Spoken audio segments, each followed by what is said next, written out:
teman-teman, bagaimana kabarnya di siang hari ini? Gak terasa kita bertemu lagi dalam ibadah kita pada siang hari ini. Puji Tuhan, kita akan belajar tentang firman Tuhan dengan judul perikop Akulah Gembala yang Baik. Oke, pembacanya di dalam Yohanes pasal yang ke-10 ayat yang ke-11 sampai ayat yang ke-15 saja. Tapi sebenarnya judul dari perikop itu dari pasal yang pertama itu banyak banget, dan kita baca dari ayat 11 sampai ayat yang ke-15. Sana judul perikopnya Gembala yang Baik. Akulah gembala yang baik. Ayat 11, akulah gembala yang baik. Gembala yang baik memberikan nyawanya bagi domba-dombanya. Sedangkan seorang upahan yang bukan gembala dan yang bukan pemilik domba-domba itu sendiri, ketika melihat serigala datang, meninggalkan domba-domba itu lalu lari, sehingga serigala itu menerkam dan mencerai-beraikan domba-domba itu. Ayat 13, ia lari karena ia seorang upahan dan tidak memperhatikan domba-domba itu. Ayat 14, akulah gembala yang baik dan aku mengenal domba-dombaku dan domba-dombaku mengenal aku. Sama seperti Bapa mengenal aku dan aku mengenal Bapa, dan aku memberikan nyawaku bagi domba-dombaku. Tuhan. Nah, kalau kita bisa memperhatikan di sini dalam kisah ini, mungkin hal ini dalam perikop ini bukan pembahasan yang jarang kita dengar. Mungkin pembahasan ini, perikop ini pembahasan yang sering kita dengar. Tapi kita belajar bahwa bagaimana sih, kenapa sampai Tuhan itu dikatakan bahwa akulah gembala yang baik. Ya kan? Berarti kalau dikatakan gembala yang baik, berarti ada gembala yang jahat. Kalau dikatakan ada orang baik, berarti ada dikatakan orang yang jahat. Nah, saya teringat dulu teman saya, orang tuanya papanya itu dia punya ternak banyak, bebeknya banyak banget, ayamnya banyak, apalagi kerbau, sapinya banyak banget. Nah, papanya ini masih sering dulu masih sering ikut untuk memperhatikan setiap peliharaannya. Nah, tapi papanya ini nggak mungkin bisa sanggup untuk menjaga, merawat, memberi makan semua ternaknya ini. Dia butuh gembala lainnya kan. Dia butuh untuk gembala untuk misalnya gembala bebek kan, dia butuh gembala untuk memelihara ayam-ayamnya, dia butuh gembala lembunya, dia butuh gembala kambing dan domba dan lain sebagainya, ya kan?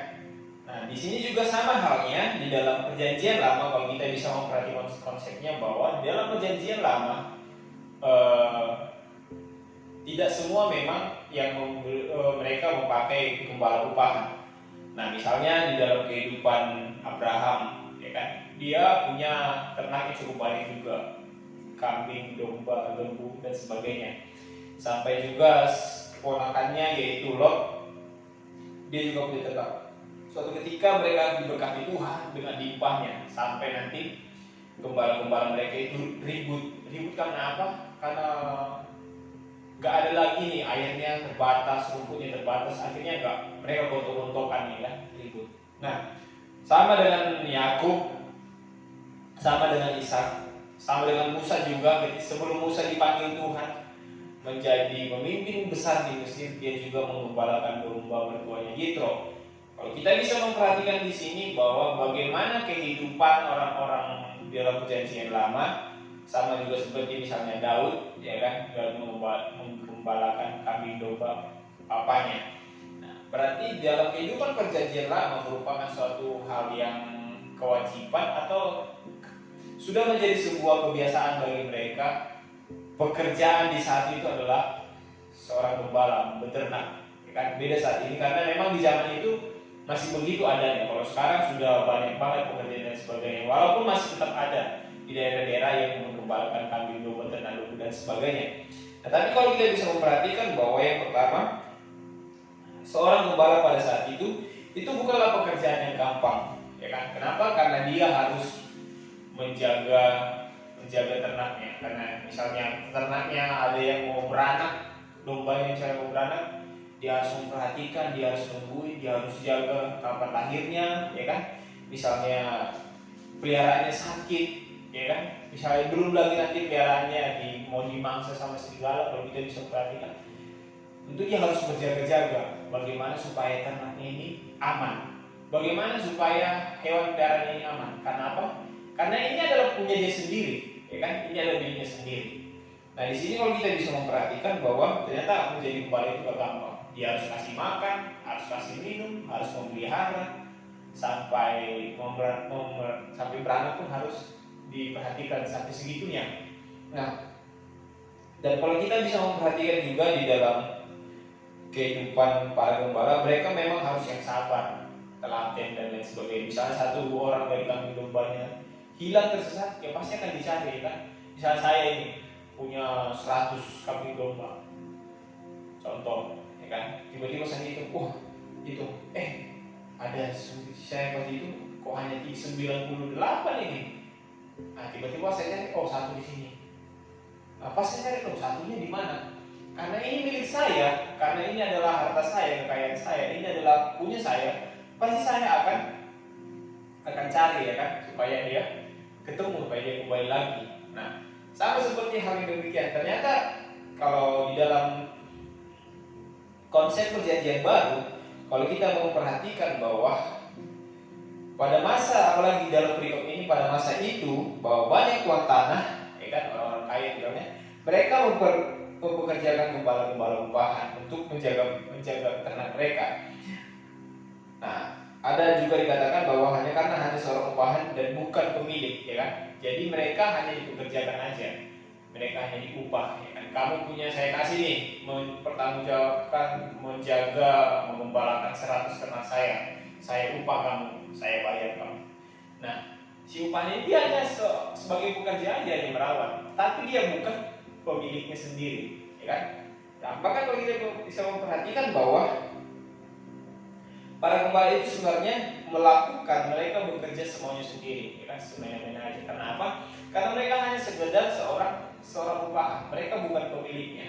Sedangkan yang milik tadi adalah tuan itu. Saya contoh, saya mempunyai 1000 ternak kambing domba, ya kan? Saya butuh kurang lebih pekerja saya misalnya 1000, kalau kita bisa memperhatikan 50 orang, ya kan. Saya butuh 50 orang gembala-gembala untuk menggembalakan kambing domba saya. Jadi satu orang bisa mendapat 200. 5 orang. Saya butuh 5 orang menjadi gembala. Berarti satu orang saya kasih pertanggungjawaban 200 ekor kambing domba yang dia kerjakan, dan dia saya upah, saya bayar, ya kan, saya bayar sesuai dengan yang dia kerjakan. Nah, ternyata di zaman itu para gembala-gembala ini sebagian ada yang bertanggung jawab, tapi lebih banyak lagi mereka adalah orang-orang yang tidak bertanggung jawab setiap pekerjaan mereka. Bahkan misalnya mereka bawa nih ke padang belantara, kepada rumput cari makan dan lain sebagainya, ya kan. Bayangkan ada yang ada misalnya 200 ekor, masih enak kalau 200 ekor aja. Bisa bayangkan satu orang dia harus bertanggung jawab 2000 ekor yang dia tuntut, 2000 ekor yang dia pelihara, ya kan. Betapa pusingnya dia, ya kan. Nah, misalnya suatu ketika ada yang demikian, tiba-tiba katanya di tengah jalan ada serigala yang mengintai terus dimakan, habis hilang dulu satu, jalan lagi berikutnya diintai, dimakan, hilang lagi satu, sudah hilang 2. Gak taunya tiba-tiba pas lagi beristirahat di mana, gak taunya dicuri orang 3, ya kan, sudah hilang 5. Nah sampai seterusnya misalnya demikian. Nah kalau kita bisa memperhatikan di sini bahwa kalau saya sebagai pemilik, saya pasti akan berusaha mencari, ya kan, bagaimana mencari yang sudah hilang ini diambil orang, ya kan? Karena saya pemiliknya, itu bagi saya berharga banget. Beda sama orang upahan, dia nggak terlalu berharga sama dia, karena dia hanya mendapat bayaran, dia bekerja sesuai dengan pekerjaannya, dia upahan, dia orang upahan. Nah, mereka nggak terlalu bertanggung jawab atas mau dia hilang, kayak mau dia sakit atau lain sebagainya. Karena apa? Karena dia sudah punya, ya sudah dibayar gitu loh. Nah konsepnya dalam pandangan hal di dalam perjanjian baru di dalam perikop ini bahwa gembala-gembala saat itu dianggap buruk karena mereka bukan orang yang bertanggung jawab, ya kan, dalam kehidupannya. Nah di sini juga kita bisa mempelajari bahwa dalam kehidupan kita bersama-sama, bagaimana kita punya Tuhan yang itu merupakan gembala yang sangat baik, ya kan. Dia yang bertanggung jawab dalam kehidupan kita, dalam kehidupan kita semuanya. Nah Bahkan juga kalau kita bisa memperhatikan dalam kehidupan kita, dalam kehidupan gembala saat itu, bahwa mereka acuh gak acuh. Dan intinya bahwa konsep pandangan saat itu bahwa gembala itu dicap mereka ini gak bertanggung jawab, mereka ini semuanya gak bisa diharapkan, gak bisa diandalkan. Tapi ketika itu juga Tuhan Yesus datang memberikan persepsi yang baru. Tuhan Yesus juga datang memberikan pengertian yang baru sama mereka, mengatakan ini nih, aku ini adalah gembala yang baik. Yesus adalah gembala yang baik dalam kehidupan kita, dalam setiap kehidupan kita, dalam setiap penyertaan Tuhan Yesus luar biasa bagi kehidupan kita. Sedangkan sampai ketika Tuhan Yesus pun lahir di dunia ini, malaikat Tuhan datang sama para gembala-gembala untuk mengabarkan bahwa Mesias sang juru selamat sudah lahir di kota Bethlehem, yaitu di kandang domba.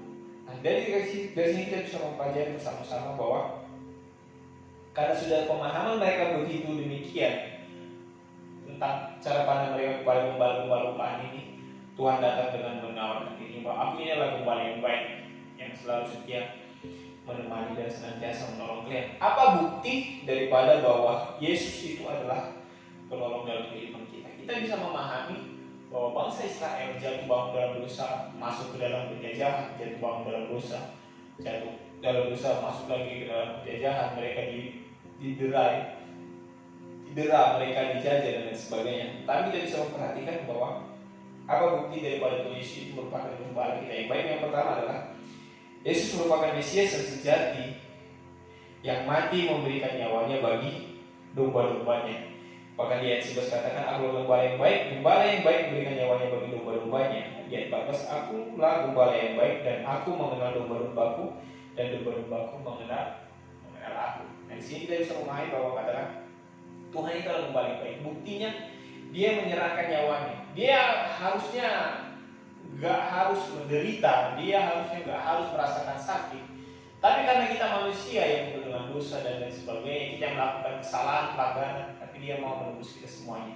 Kita yang melakukan dosa, kita yang berbuat jahat, kita yang membuat yang hina dan lain sebagainya, tapi Tuhan mau hadir ke dunia ini untuk menebus kita, untuk menyelamatkan kita, agar apa? Agar kita selamat. Kita diperdamaikan dengan Tuhan.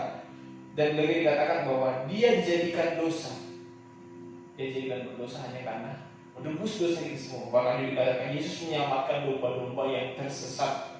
Ya kan? Dia menyelamatkan semua domba-domba yang tersesat. Orang yang sudah jalannya yang sudah menyimpang dari kebenaran, jalannya yang sudah tak benar lagi, Tuhan datang.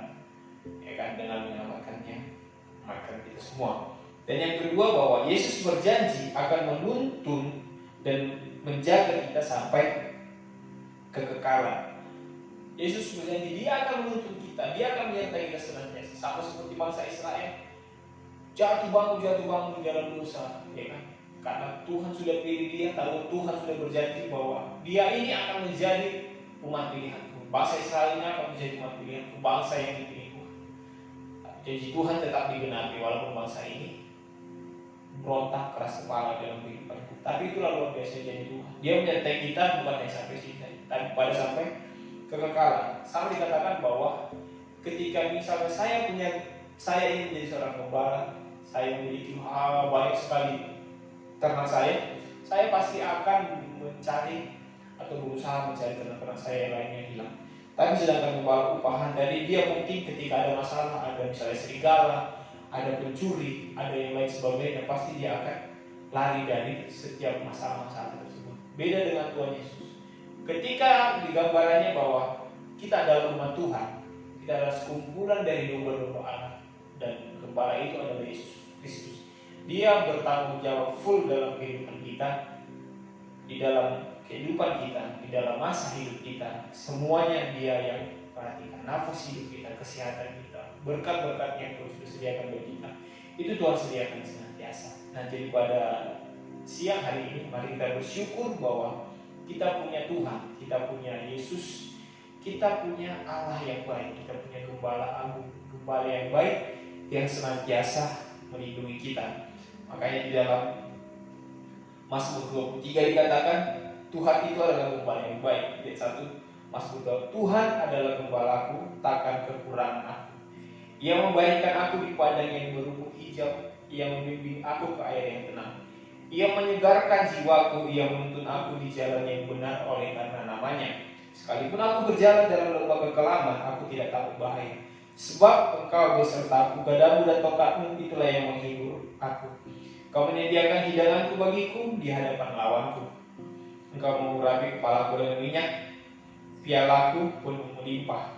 Kebajikan dan kemurahan belaka akan mengikuti aku seumur hidupku, dan aku akan diam dalam rumah Tuhan sepanjang masa. Nah, jadi teman-teman semuanya, bahwa kita punya Tuhan yang baik, kita punya Gembala Agung yang baik, yaitu Yesus Kristus, yang sudah berjanji menebus, menyelamatkan kita, dan yang akan menyertai kita sampai selama-lamanya. Untuk itu, mari kita tetap menjadi domba-domba, anak-anak yang setia, yang taat akan perintah Tuhan. Amin. Firman Tuhan, mari kita berdoa.